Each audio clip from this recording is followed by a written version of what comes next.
In a dusty Florentine workshop, a young apprentice is tasked with painting a single angel in his master's grand commission. As his brush touches the panel, something extraordinary happens. The master, Andrea del Verrocchio, a titan of his time, stares at the boy's work. Legend has it, he was so humbled by the apprentice's divine talent that he vowed never to paint again. That young boy was Leonardo da Vinci, and his journey was only just beginning. This wasn't just the birth of an artist, it was the dawn of a new kind of mind. Leonardo wasn't content with just painting what he saw. He had to understand it, dissect it, and reinvent it.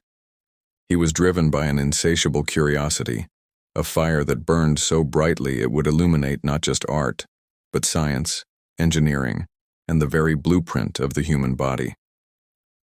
Born in 1452 in the humble town of Vinci, Leonardo was the illegitimate son of a notary. This status barred him from a university education, a twist of fate that may have been his greatest blessing. Free from the rigid doctrines of formal schooling, his mind was left to wander, to question everything. He learned by observing, by experimenting. The world was his classroom, and nature was his greatest teacher. He would spend hours sketching the flight of birds, the swirl of water in a river, the subtle expressions on a stranger's face. These weren't just doodles, they were studies, thousands of pages filled with a relentless pursuit of knowledge. His notebooks are a universe unto themselves. Flip through their pages and you'll see the delicate petals of a flower next to the grotesque face of an old man, a study of light and shadow beside a blueprint for a helicopter, centuries ahead of its time. He designed tanks, submarines, and even a primitive robot. He was a vegetarian and an animal lover who reportedly bought caged birds just to set them free. This deep empathy is palpable in his art. Look at the Mona Lisa. Why has this one portrait captivated the world for 500 years? It's more than just a painting. It's a psychological study. Leonardo used a technique he pioneered called sfumato, which means vanished or smoked. There are no hard lines. The corners of the mouth and eyes are blurred, creating an ambiguous expression that seems to change before your very eyes. Is she smiling? Is she sad?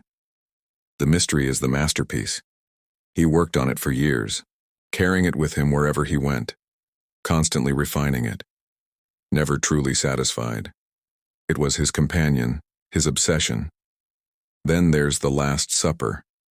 This isn't a static, holy image. It's a moment of high drama, frozen in time. The instant Christ says, "One of you will betray me." Look at the apostles.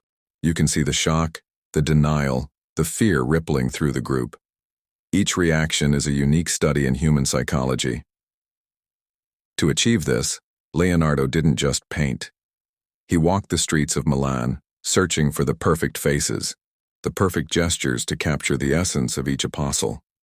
For Judas, he supposedly sought inspiration in the city's criminal underbelly, but Leonardo's ambition often outstripped his ability to finish.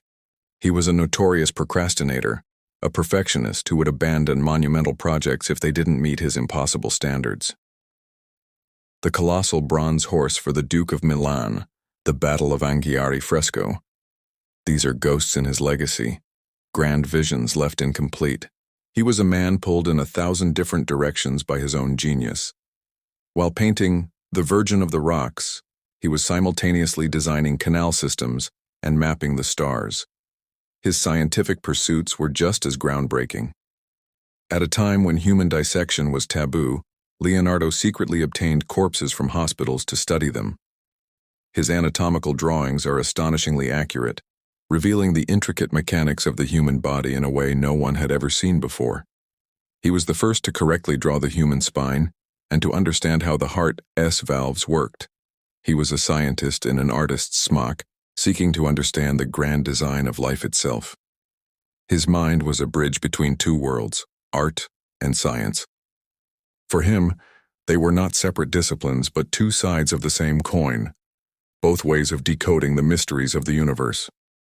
He once wrote, "The painter who has a knowledge of the structure of the sinews, muscles, and tendons will know very well in the movement of a limb how many and which sinews are the cause of it." Art was science made visible, In his later years, Leonardo moved to France at the invitation of King Francis I, who revered him. He was given the title first painter, engineer, and architect to the king, and a handsome chateau to live out his days. Here, surrounded by his notebooks and his beloved Mona Lisa, he continued his studies, his mind still buzzing with ideas.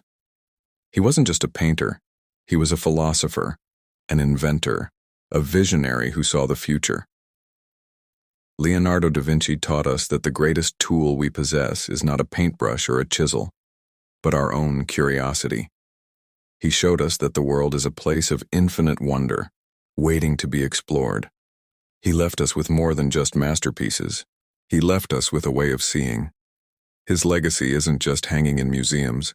It's in the helicopters that fly overhead, the medical textbooks that save lives, and in the enduring power of a single enigmatic smile. Thank you so much for joining us on this journey into the mind of a true genius. If you enjoyed this exploration, please consider liking this video and subscribing to our channel for more stories from history. We'd love to have you with us. See you next time.